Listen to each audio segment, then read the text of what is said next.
This is Football at 4. This decision was not easy. It comes with a lot of emotions. This game is mentally and physically can take a toll on you.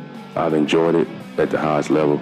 And at that point, I felt like that I've gave this game all I could give. You know, the game is given to me back. You know, as a human, you look at yourself in the mirror and you ask yourself, you know, is this something that you really want to do? And I told myself, when I make the decision, I want to do it with no regrets. And I have no regrets about making this decision to retire from the NFL. Fletcher Cox yesterday, no regrets. Retires from the NFL. Fletcher can still play. Talk to Geoff Mosher, Football at 4, powered by the Inside the Birds podcast. Get the Inside the Birds podcast on all podcasting platforms. Check out their YouTube channel. Just search Inside the Birds. And, of course, Inside the Birds, Football at 4 is brought to you by Bet365. Whatever the sport, whatever the moment, it's never ordinary at Bet365. That's what Fletcher Cox said yesterday. What does the Eagles' defensive tackle room look like now? Why did Fletcher Cox? Did he just not want to play? Did he see his role being diminished? Did they not want to pay him the money? Why was that decision made, and what does the Eagles' defensive tackle room look like? Because, you know, when he made the announcement he was going to retire, we kind of got lost in the sauce a little bit, Moshe, because of the Jason Kelce timing. It was on a weekend. It was kind of weird. But hearing him yesterday, he said no regrets. I think we all think Fletcher could keep playing. Do you think that they, I don't want to say wanted him to retire, but did they want to diminish his role and he didn't want to do that? Did they not want to pay him? Why do you think the timing is now for Fletcher? Does he just not want to do it anymore? Yeah, I mean, from what I understood and talking to people right around the end of the year who were around Fletcher, felt like this was coming. So he must have been already discussing it with people. He must have been leaning that way. I don't think it has anything to do, and, you know, could be wrong. I'm just reading tea leaves. Don't think it has anything to do with playing time. Don't think it has anything to do with performance. I don't think it has anything to do with the Eagles not wanting to pay him. Certainly, if he wanted to come back, you'd be crazy the way he's played for the last few years not to want him back. But while that might make you say, well, then why is he retiring? He is certainly not the first player who still has plenty of or enough gas left in the tank to play to call it quits after a nice, long, illustrious career. Remember, we get more information about the bodies. We get more information about the impacts, about CTE, about the long-term impacts. And I'm certainly not suggesting or saying that that's what drove Fletcher. I'm just saying, like, you're seeing that more and more. Guys who can play are still saying, no, you know, I don't really want to. I either want to be like a really important player, a starter. I want to have everything in play, or I'm just going to, you know, you give so much to the game. I don't want to be like a halfway player, and maybe that's the way he felt about it too. Yeah, you know, that's the thing. I like Brandon Graham, I think, is okay with his role. Hey, I'm a part-time. I don't know, like, did they say, Fletcher, we want to kind of cut your role? And he's like, you know what, I'm done, man. Because let's take a look at what now. What does that room look like? Now that he spoke yesterday, he's done. We now know. Do we look at this defensive tackle position as a strength of this team? Where does that defensive tackle room sit? Do they need another player to replace him? I mean, he played a lot of snaps for this team. So who gets those snaps? How do you see that room now that he has officially made that announcement? Yeah, and Mike, certainly they wouldn't want to just kick him out the door because of all the defensive tackles they have. He played at the highest level and most consistent level last year. That, you know, the last one being the big thing. And, you know, they're a team that really prides themselves on nurturing that position, having good talent, drafting, developing at that position. And while they do have Jalen Carter and Jordan Davis, right now those guys are fledgling players. And Jalen Carter, you saw some great flashes of last year, but he's got to prove that he can play more snaps, be consistent. He still, I believe it's fair to say, he still has to prove he can, you know, be in the NFL long term, keep his head on straight. And Jordan Davis, obviously, this is the most critical year there is for him. Now, he's a different type of tackle than Fletcher Cox. It's not exactly the same position, but we are talking about the interior DT group there. Then he has a lot to prove, Mike, as far as being able to stay conditioned, being able to not only stay conditioned early on, but for the entire year, being effective, eventually getting some pass rush skills, and not just being a run defender. So they're top heavy. You have Jalen Carter, and Milton Williams is a very good number 3 tackle. He's a guy who may have to play more snaps now, and we'll see what kind of impact that has. But without Fletcher Cox, you don't have the rock of your room, the leader, a guy who imparts a lot of wisdom. You're now pretty young at that group, Mike, and that's why I still think they'll bring in a veteran, probably a 1-year deal type of guy. That's not going to be a replacement for Fletcher Cox, but at least it's somebody who might add some wisdom experience to a very young room. Yeah, the one guy, Jalen Carter, obviously, he kind of slowed down the stretch, Nick. They're going to need more from him, obviously, this year. He had a great start to the year, kind of slowed down. Jordan Davis is the big guy. In his 3rd year here, what do they envision for him? A bigger role, want more, change your role? I find like he's going to be interesting. And then Milton Williams. He's a guy that's flashed, but just hasn't been given a lot of playing time. Do we anticipate that his role becomes much bigger, marginally bigger? I think those two guys are going to be pretty interesting. Jordan Davis, Milton Williams.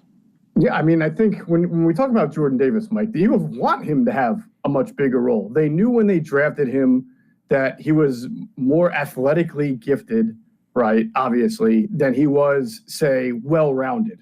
Thought he'd be great, good enough to stop the run, get himself in good condition. I would like to think that they thought by year 3, in fact, I know they thought this, Howie Roseman has said it, by year 3 of a 4-year deal, or 5 technically, but by year 3, you're hoping to get a very good elite run defender who is now starting to add to his arsenal a little pass rush. And it doesn't mean sacks, Mike. It could just simply be, can he collapse the pocket in the pass rush? Is he occupying 2 blockers so that somebody only has to fight off either a double team or is open because there are 2 blockers on somebody else?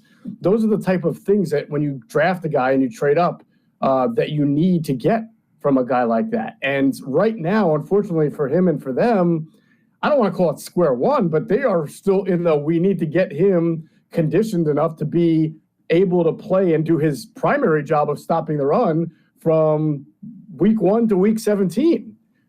That's why I say it's a little bit behind here. Now, again, he could change that perception very easily just by being very well conditioned and doing what he's supposed to do. But the point is, we haven't seen it yet. Any other guys intrigue you at all? Ujomo, Tuiasosopo. I mean, you got a couple guys who have been here. Any of those guys intrigue you to get more playing time? With Fletcher Cox out, I think he played the most snaps of that group last year, right? I mean, of the defensive tackle group. I think he did. Listen, Moro Ujomo is a guy that they drafted in the 7th round. Has good at Texas, was considered a very good interior pass rusher. In fact, I had some personnel people tell me that they were surprised that he was around in the 7th round and that they felt he was the best interior rusher on that Texas defense when he came out. So you like that. You like to hear that. There's promise. Smart kid. Got in on the defense. I don't know. To be honest, Mike, I don't think any of us know what the heck Matt Patricia was thinking at the end of last year, but Moro Ujomo was suddenly a guy he decided to give some snaps to. So you have to think that at least Matt Patricia saw something or felt that he earned it. So he was starting to play a little bit more at the end of last year. But again, you're asking a 7th round pick to make a pretty big jump in year 2.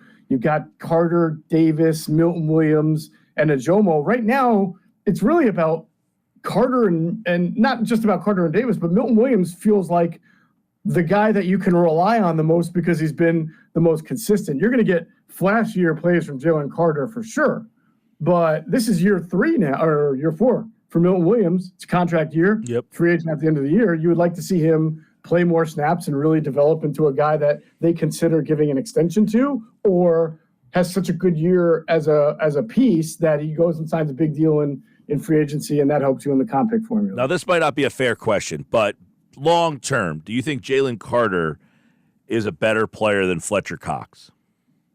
That's not a fair question. I think that if you compare them both as rookies, Jalen probably made a few more wow, holy cow plays. I mean, Fletcher came in as a guy who was like, wow, this guy's pretty strong. He's not like a yoked up type of guy, but he has the ability to physically displace other offensive linemen. Jalen Carter sometimes knocked guys on their ass with just a slap move, which is pretty tough in the NFL. I mean, the guys he's going up against are some pretty big dudes, right? He has shown sort of some superhuman abilities. No doubt. And while Fletcher Cox was a top, I think he was picked 12th overall. 12th. And he was, and that was his range. Jalen Carter was probably was by many people who told us this, was the number one player in last year's draft. We obviously know why he wasn't picked number one overall, but from a talent standpoint, number one. Yeah. So, not a fair question, but if he reaches his fullest potential, probably got a good shot to be better than Fletcher Cox. Fair but fun. Fun. Yes. I want to get, today we saw Josh Allen sign for a massive deal with the Jaguars.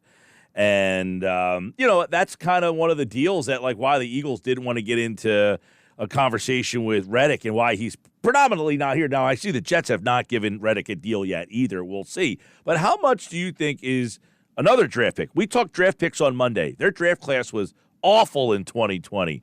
How much do they want to get Nolan Smith on the field and say, we've got to get something from him? Want to? 100%. They want to, and they will early. Whether or not they, like what they see, it remains to be seen, but they absolutely want to. There's no question. Nick Sirianni has said it. Howie Roseman has said it. Their moves have reflected it, that they are going with younger players that they invested high draft picks in. That is Jalen Carter. That is Jordan Davis. That is Nolan Smith in this year to come. And, of course, Milton Williams was a third-round pick for them. So you're going to see that. You're going to see them play. If they add to this group, it's either in the draft, and that'll be another guy that they can use situationally, right? Or it'll be a one-year free agent who you use situationally. But there's no question they're going with their talent. Yeah, I'm interested to see because obviously he was a guy that, a lot when they drafted and people were like, how is he still there? And then, when you don't get the fruits of the labor of that pick in year one, you really got no indication. And people are so quick to judge. Well, he didn't play. He must suck. He must be a bust. I don't know if that's the case, but just could they not find spots for him? Did they not think he was ready? That's all. Yeah, I think I feel for Nolan Smith a little bit because I don't know how this perception developed. I think maybe because of the positional value and his traits, but there was a perception out there that if the Eagles didn't take Jalen Carter, like let's say he had gone, that they were going to take Nolan Smith in that spot. And oh my God, I can't believe he fell to 30. And I can just tell you that's not true. They did not. They would not have taken Nolan Smith there. It would probably have been, if he was available still, Luke Van Ness or Peter Skronsky, but it would not have been Nolan Smith. That's what I was told. And Nolan Smith was a guy who, because of his traits, Mike, and you heard Micah Parsons comparisons, which are fair from a traits standpoint. But I mean, honestly, who's going to compare to Micah Parsons? That's not fair, really. But because of that, I think people expected him to just blow it up as a rookie. And not to mention, he's a great kid, comes out of Georgia. So he had a whole lot of stuff around him that I think built up this expectation. But much like we talked about with Nakobe Dean 2 years ago, there's a reason Nolan Smith was available all the way at the end of the first round. Shoulder, question mark. Size, question mark. Not the biggest guy in the world. Run defense, they didn't know. Plus position. Some Greg Cosell said, I don't know, some teams might see him as an off-ball linebacker more so than an edge rusher because he has great traits, but he's small. And so those of us on Inside the Birds, we knew that this was not a guy who was going to come in and most likely just dominate right from the start, and that there were going to be times he got blocked in the run game or blocked by a bigger offensive tackle. He has great traits. They have to be nurtured. He needs some coaching, needs to be healthy. And with all that, then he'll get a chance, obviously, this year to show what that development can do. I'm not saying he can't be a great player, Mike. I'm just saying I think people jumped the gun on what they thought he was going to be right away. Yeah, it'll be interesting to see how they kind of, move forward with him and Huff. And then, of course, do they want Huff to keep the same role that he had with the Jets, which was a very part-time role? Or do they want him, for the money they paid him, to give them more? That's another very interesting. Like, how do they view him as a more every down player or still as a specialized player? Well, I imagine they're somewhere in between. That they want him to play more snaps for the Eagles than he did for the Jets, obviously, because they're paying him like a starter, and you need him to be a starter. But I think at the same time, in a perfect ideal world, Nolan Smith does develop and becomes a really good pass rusher, right? And Josh Sweat bounces back from last year and plays really well. And Jalen Carter takes a step as a pass rusher. And so you've got like different types of lines and different types of 4-man rushes so that you're not playing. You might play Bryce Huff a little bit less. I have a feeling that that's not the case. It's going to be because, again, you're paying him a lot. But if you're just getting, let's say you draft a guy in the first or second round and he's really good, then you get into a situation where you're sort of dividing snaps. And, it's like 2017 when you had Chris Long and you had Brandon Graham and you had Vinnie Curry and you had somebody else whose name is escaping right now coming off the bench and pass rush, right? Fletcher Cox. So you were able to throw a lot of different guys at the defense. At the offense. Talk with Geoff Mosher from the Inside the Birds podcast. Eagles got their opponent, the Green Bay Packers, Friday night, September 6th. The game will be in Sao Paulo, Brazil. The fact that they're playing, this is fun because Adam and I talked yesterday, plus 1,600 MVP odds for Jordan Love and Jalen Hurts. And we haven't talked a whole heck of a lot about Jalen Hurts. He seems like he's been under the radar this offseason. The contract talks away, all the commercials, all the stuff. I'm wondering, is he an under-the-radar player for you? Do you think this is a good offseason for Hurts just to kind of – there's not a lot of talk about him. No one's really brought him up at all. Guy like Jordan Love, he's getting all the buzz.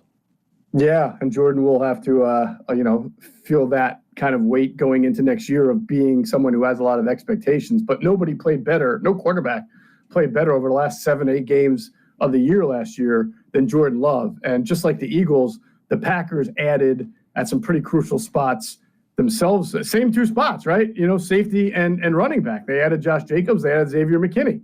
So these are 2 teams that I wrote at InsideTheBirds.com.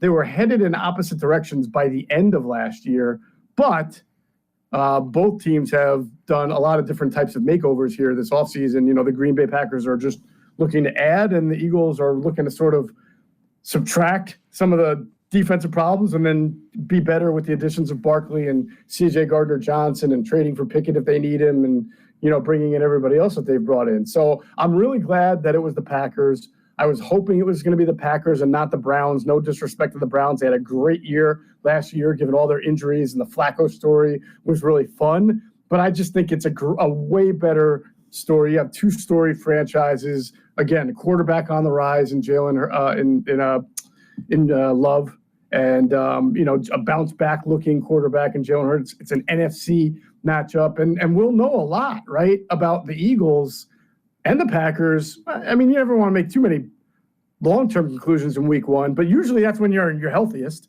So it should be a pretty good fight there, and we'll know a lot, I think, about at least the remade Eagles defense after that game. Yeah, the Packers are going to be a hot pick for early season, good odds Super Bowl. People are going to want to jump on them. By the way, the Eagles opened as a 1.5-point favorite over the Packers. So even on a neutral site, they think the Eagles are still better than the Packers. I don't know that a lot of people would have guessed that the way the season went last year, right? I don't even know how you make a line before the teams are really done adding. You jump on it now. You got to jump on it now before the teams change. Right. That's the insinuation that if they played right now, the Eagles would be 1.5-point favorites, which is also a strange question given how the Eagles finished compared to how the Packers finished. So I don't know. Well, the funny part is the Packers. I'm telling you something, Mike. I don't know what it is, but it's telling you something. The Packers are minus 190 to make the postseason. The Eagles are minus 200. Those are 2 teams that obviously DraftKings thinks will be playoff teams, it looks like, coming up. Real quick, Mel Kiper put out his mock draft 4.0. It's a 2-round mock. Nate Wiggins seems to be coming up on a lot of these draft things now. Do you think corner 3 weeks from tomorrow, Geoff Mosher, is the draft? Do you think corner is the most likely slot at 22? It's a very fair question, but it's almost not fair, Mike, only because of the history of the draft, because corners, once the first 2 go, unlike any other position, you start to see a run on them. It's almost, I call it like fantasy baseball draft with closers. You can project only 1 or 2 to go in the top 15, but if 2 go early, then teams all of a sudden start to, like, it's weird. It's like, all right, we're just going to go take the corner here because we're going to settle a tie and we want a corner. So, it all depends to me. I think Mitchell, not Mitchell, the guy you just said, Nate Wiggins fits perfectly for the Eagles. I know they like him. Love his speed. A lot of sense. Yeah, of course. But what happens if, say, I don't know, Terrion Arnold and Quinyon Mitchell go in the top 12? Then you still got 10 teams picking between you and the Eagles, and basically now you're down to Kool-Aid, McKinstry, and Wiggins, and maybe Wiggins, some team likes Wiggins more than those 3 guys I mentioned. So if you told me a bunch of corners are available at 22, I would say yes. That to me is the most, as we sit here today, unless the Eagles make a move in the trade market, then yes, that would be the most likely.